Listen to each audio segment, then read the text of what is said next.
Okay, y'all. Chapter 28, Isaac's point of view. Let's get started.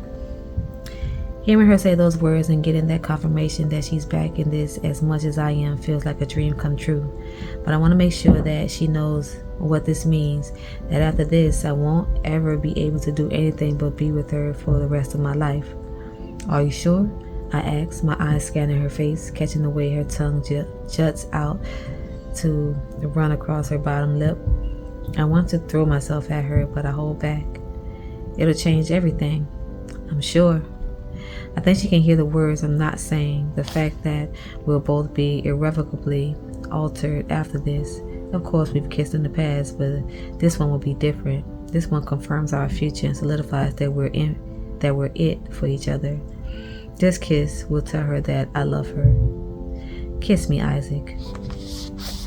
This time, I don't hesitate before closing the distance between us. It feels like the first time all over again. And I don't know how I ever thought I could live without this, without her. Change of scenery. 1 year ago. I take my glasses off to rub at my eyes, dropping them on the desk in between us as I pinch the bridge of my nose. I close my eyes, and when I open them again, Violet is staring right at me. A strange look on her face that I've never seen before. You have really pretty eyes, she says, and I hope my face isn't going as red as I feel like it is. What? I laugh to try and play it off. When I reach for my glasses to put them back on, Violet's hand covers mine. No, wait, let me look. She leans over the desk, bringing her face closer to mine than it ever has been before, and I take this opportunity to look over her face. Beautiful dark brown eyes framed by long, thick lashes. The cutest button nose that turns red whenever she's cold. Full lips with a distinct cupid's bow. Bottom slightly larger than the top. I shouldn't be thinking about her lips or imagining what it might feel like to kiss her. I think it'll change my entire life, but I don't know if we're there yet. It feels too soon, but also feels like it should have already happened. But then I catch her eyes dropping down to my mouth, and I think she might be thinking the same thing as I am. Can I kiss you? The words are out there before I can stop them. But I needed them out there to confirm what I've been feeling for her so long. I think I love her, but I don't know if I'm allowed to feel that for her when she might not feel the same way. If she lets me kiss her and take this step further with her, I think I'll get my answer. What? Her eyes are wide and pupils blown out. This time, there's a small smile on my face as I ask the question because I know what answer I'll get. Can I kiss you, Janu? I love calling her that, love seeing her reaction to it, and how it always brings a blush to her cheeks. There's no other word I want to call her though. She is my life, my soul, my everything. I keep my gaze focused on her, and then she's glancing down at my lips and nodding her head. It feels like I'm about to ascend to heaven. I lean closer to her, hating that there's a desk in between us right now.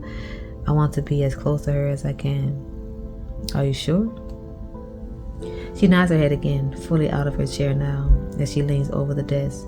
I do the same, meeting her in the middle until there's barely any space between our faces, both our heads tilted and noses brushing. I'm sure, she says, and I don't need to hear anything else before I press my lips to hers. In all the books Violet has recommended to me over the years, the first kiss is always described as a monumental moment, like it completely rearranges the character's DNA. I never put much stock into that though. It always seemed too exaggerated, and I didn't understand how something like kissing could have such an impact. But as soon as my lips press against hers, it hits me. It feels like a part of me that I hadn't even known was missing has been found. All the stories are starting to make sense now. I get why the characters risk it all, why they fight battles, travel across the globe, do everything they can just for one kiss. Kissing Riley feels like I've been asleep my entire life and now I'm finally awake. I love you, I love you, I love you, runs through my mind, and I don't even consider pushing the thought away. I've always loved her in whatever way I could, as a friend, as a girlfriend, and now it's my entire world. I lift my hand to her cheek, wanting to hold her closer to me, and I wish I was a superhero who could stop time. I want to stay like this with her forever. I run my thumb back and forth across her cheek, hoping it lets her know how much I cherish her, adore her, love her.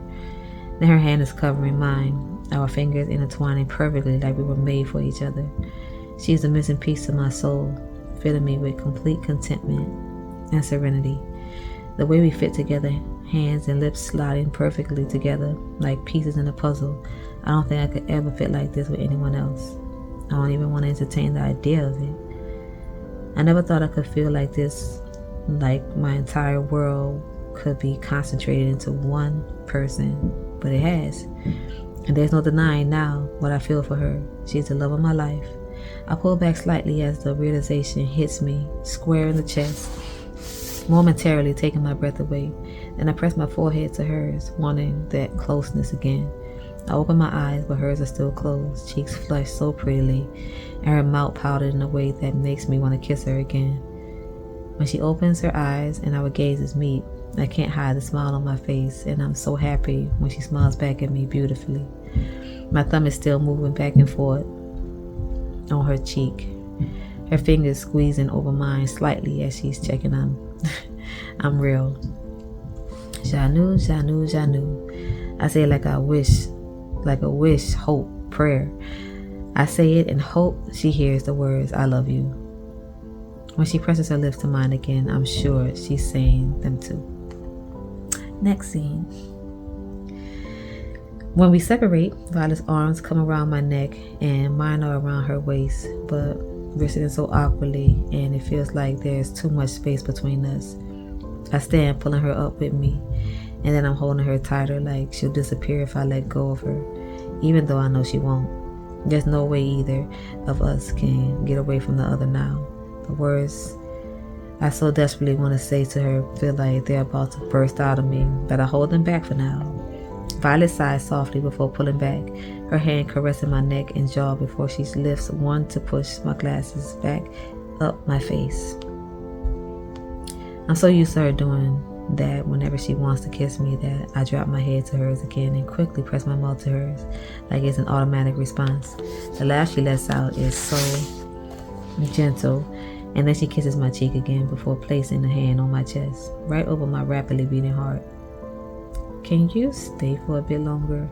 She asks, and I don't hesitate before answering, of course. She smiles up at me so beautifully and lovely and mine. But then she takes a step back, and I follow her as we're connected by a taut string that won't let us go more than a few inches from each other. Violet laughs softly before gently pushing me back with a hand that's still resting over my heart. I need to do my skincare. Just give me a couple minutes and I'll be back out. Can I help you? I spent so many nights watching her do it on FaceTime, the meticulous routine of cleanser, toner, serum, and moisturizer. At first, it was fascinating to see how much effort she puts into it, and my keen interest meant that she ended up developing a routine for me too. I went from watching her to doing it at the same time as her, following her instructions as she explained what each product did in the correct order. Sometimes I felt strangely jealous of her hands, wishing it could be mine on her face instead. So I take this chance to ask her. Sure, she nods, taking my hand and leading me to the bathroom that's barely 10 feet away.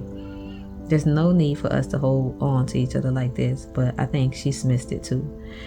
After we broke up, it was like there was a phantom weight in my hands where hers should have been. Sometimes I even woke up half convinced that she was holding it. Another change of scene. 1 year ago. Violet twirls a pen between her fingers and I can't take my eyes off of her. I'm supposed to be studying, but it's so hard to concentrate when she's right next to me. The novelty of being next to her still hasn't worn out. And even though we've been seeing each other for a few weeks now, I still can't believe that she's mine and I'm hers. I lean my knee against hers to try and get her attention, but she shuffles away from me, not even looking in my direction. Do your work, Isaac. I know she's trying to be stern, but her voice is far too lovely for that. And the way she says my name, lilt to it that makes it sound like an angel singing, has me pulling her chair closer to mine. She lets out a small yelp, dropping her pen as she grabs onto my thigh to stop herself from falling off the chair. Isaac! I grin at her, even as she tries to swat at my arm, but I take the chance to grab her hand instead. I turn it face up and start tracing a finger over the lines of her palm. I've been looking up stuff about astrology and palm reading. Why? She gives me a puzzled look, eyebrows crease adorably as she tries to figure out where I'm going with this. Doesn't it feel like we're fated? What are the odds we've been born on the same day, me at sunrise and you at sunset, and that we both end up going to the same school and end up in the same class? She smiles softly at me, and I get lost in her eyes before her fingers close over mine and she squeezes once, asking me to continue. It feels like a lot like fate to me, so I started looking up some stuff about it. I want to figure out what cosmic entity I need to thank for bringing you into my life, and I want to know how to see our future too, what amazing things we'll do together. I run my finger across the small lines on her palm. The eyes focus there because I suddenly feel too shy to look at her. This is the lifeline. I trace the curved line from the base of her thumb to the bottom of her palm. The heart line, first finger to pinky finger, and the fate line, the middle of her palm. And what do they all mean? She asks, dipping her head to meet my gaze. I cover her hand with mine and intertwine our fingers together. No idea. I just want to hold your hand. Next scene.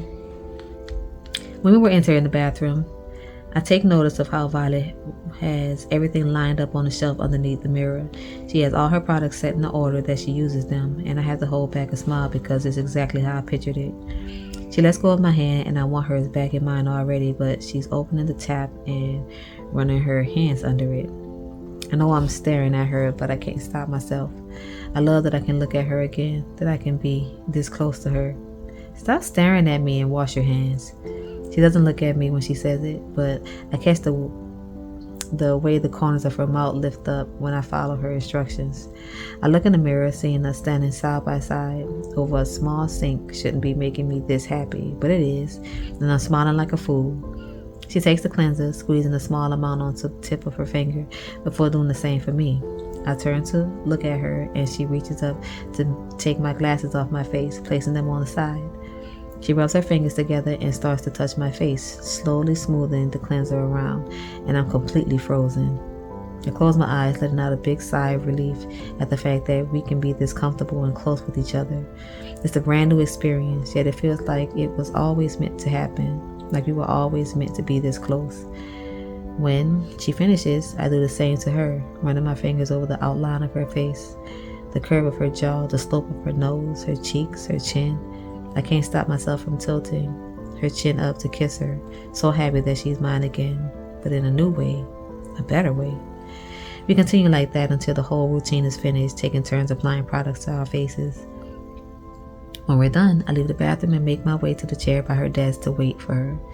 Violet joins me a few moments later with a bottle in her hand, so I ask her what it is because I thought we finished all the steps. It's all for my hair. I think back to old conversations with her when she mentioned this before, how her mom would oil her hair every couple of weeks growing up, and now it's something she either does alone or when she goes home. Can I do it for you? At this point, I just want any excuse to touch her, to reassure myself that this is really happening and it's not just a wonderful dream that I'll wake up from. Are you sure? It might take a while and your hands will feel gross after. I don't mind, I tell her, because I don't.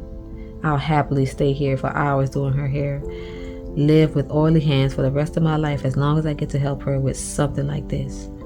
She shrugs her shoulders before sitting on the floor in front of me, in between my legs, her knees pulled up and her arms folded around them. She passes the oil to me and instructs me on how to do it properly. I listen intently and follow, massaging it into her scalp before running my fingers through the long strands of her hair. You know, your hair was the first thing I ever noticed about you. When? She tilts her head back to look at me, and when I'm momentarily stunned by how pretty she looks, she nudges my leg. The first day of school when we first met, you had those butterfly clips in your hair. I tell her, still running my hands through her hair. I thought you were so pretty.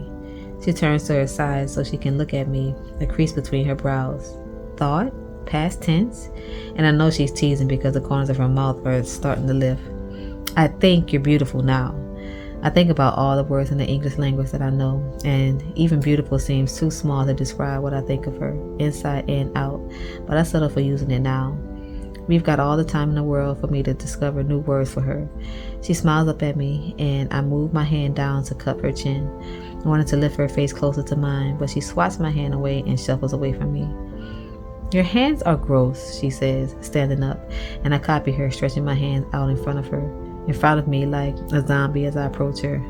She turns to run into the bathroom, but I throw my arms around her, trapping her arms at her side and spinning us so we go back towards the desk. She lets out a small scream, and I shush her, worried that one of her neighbors might hear. "Someone's going to think you're dying." "One of us will be if you touch my face with those hands." I bring one up in front of her face, and she drops her head as she tries to squirm out of my grasp. We're both laughing too loud, and I really am worried someone is going to knock on the door and catch us, so I let her go, both of us covering our mouths to muffle the sound. She drops onto her bed and wipes at her eyes, still grinning up at me, and I take another snapshot in my mind, tucking this memory away for later because she looks so happy and beautiful, and this is already one of the best days of my life, and I can't wait for more with her. "Wash your hands, then come and sit with me," she says, pointing towards the bathroom. I bring my hand to my forehead and salute, and she slightly kicks my leg with hers. I go to the bathroom and run my hands under the tap, taking a second to look at myself in the mirror. The smile on my face is ridiculous. I don't think I've ever looked so happy before. I go back out to her, and she meets me halfway with a hug. I hold her close, swaying us side to side as if we're dancing with no music playing. Her head is against my chest, and my chin rests on the top of her head. My entire world is enclosed in my arms. "Will you stay until I fall asleep?" Even though it's muffled as she speaks into my beating heart, I hear her loud and clear. "Of course," I tell her, running a hand up and down her spine before letting go of her. She steps away from me and makes her way towards the bed. I follow after her and pull back the covers before she can. She settles in, laying on her side before yanking at the cover, and a soft laugh escapes me as I help her, tucking them around her so just her face is peeking out. She shifts backwards on the bed, leaving enough space for me to perch on the end, and then she takes one of her hands out from under the cover to rest it on the pillow next to her head. I take it in mine and lean down to press a kiss to her forehead, her nose, her cheek, and her lips. We sit like that for a while, talking about nothing and everything, and eventually her blinks become slower, and she falls asleep with a smile on her face, her hand still in mine. I wait until she's deep asleep before I stand and bend down to kiss the top of her head. Her lips curve into a smile, and I say the words I've missed saying this whole time. "Sweet dreams, you know." That's it. All right, that was a lot. That was 18 minutes. Oh my gosh. Okay, that's it. Until next time. Good night.